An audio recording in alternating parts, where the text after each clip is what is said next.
The building we're in is the Umspannwerk Ampere, which is the former electricity plant that transformed high voltage electricity to the subways and into the households.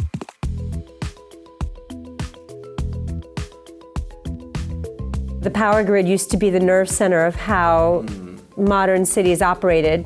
Now it's tech. Yeah. Tech is the nerve center of how the world operates. That's a good way to look at it, yeah. So you've kind of replaced one power grid with another power grid. Why don't you tell me about how you guys came to moving to this place when you were looking for offices and so on? When we were trying to think of the perfect space, we were thinking about who are our most important constituents, who are the most important stakeholders, and how can we make sure that all of them are represented. The first constituent is, of course, the city of Berlin. This is where we are. This forms part of our identity. The second constituents, of course, are our employees, so everybody here. And the third constituent is our customer. When it came to the first one, so the city of Berlin, we were thinking, how can we bring as much of Berlin's identity and culture and history into the space? They were already electrified before a lot of other cities in the world, so very much ahead of the curve. And nowadays, we're trying to get back on that curve of technological innovation.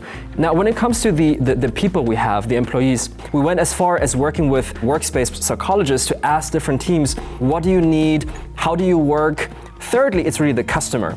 I think one of the risks, especially as you get bigger, you tend to be much more internally oriented. There's a risk that you lose who the customer is, you lose that touch. So we do things like customer service rotations that everybody has to do. I do it once a month. You mean just like answering questions? Exactly, answering questions. When people call in and complain or whatever. It's all about institutionalizing customer empathy. And that's how we created these spaces like the tea room, the Mexican wrestling room, like the jungle room, which is to recreate that feeling that customers have when they travel. And so, this space reflects the evolution, the 100-year evolution of Berlin, how far it's come, trying to reflect the customer and where they're going, but also reflect the people we have and the different ways they work together.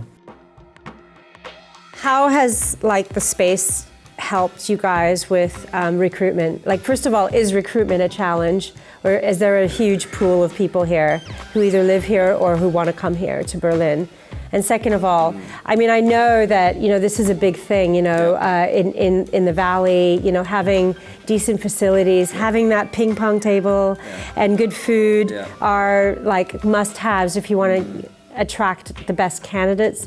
Has that happened yet in Berlin, or is that jumping the shark a little too fast? If you could solve the recruiting challenge for me, that would be half my job. I can take half the year off. So recruiting is a number one challenge. And certainly the reason we chose this space is because it is so attractive. You want to create an environment where people are engaged, are productive, are happy, are content, but also challenged at the same time. So it's not just a relaxed pod. So for example, we take a stance against ping pong tables. So I noticed there wasn't not one ping pong table. We can get in a long debate why. I was going to ask you why no ping pong tables. Okay, so I'm glad you come up to that. Yeah. So personally, and I think same for many people, where we get the most joy and enjoyment is through solving difficult challenges, difficult customer challenges. As a team, winning on metrics. And look, if you want to play ping pong, let's go play ping pong after work, right? Also, I think if you look at the distribution of ping pong, it's always the same people who play ping pong, probably, right? So we also want to be, something that everybody can access. You want to create things that everybody can benefit from, a very inclusive way to engage people, rather than just, the same 10 people who play ping pong. Totally. Well, that's why in our office we have a ping pong table, a table football table, and a pool table to cover the Just kidding. Yeah, no, I think that's a really interesting point, yeah. Do you see yourselves ever going past guiding and these touring and into other areas? And do you think that your space is in any way trying to promote sort of taking the company to the next level? So if you take a step back on the evolution of travel, historically what travel has been all about is flight and accommodation. And if we're honest, that's the commodity part of the trip. Nobody dreams of sleeping in a 3-star Ibis hotel. Nobody dreams... Speak for yourself. I don't dream of it, and that's what I do, right? Yeah. I don't dream of sleeping on a shared couch, right? This is not the dream. Before we came around, before other companies in the space came around, you had to first fix the basics. The basics is how do I get there and where do I sleep according to my budget. Yeah. That stuff is now done. So now the next step, but this is I think where all of travel is going to, is the itinerary. What do I actually do? What are the memorable moments? I think this is the place we play in. And if we're very successful in doing that, I think we can can, add on the commodities later on, or, Right. it's not that hard to find a place to book your flights and hotels. Yeah.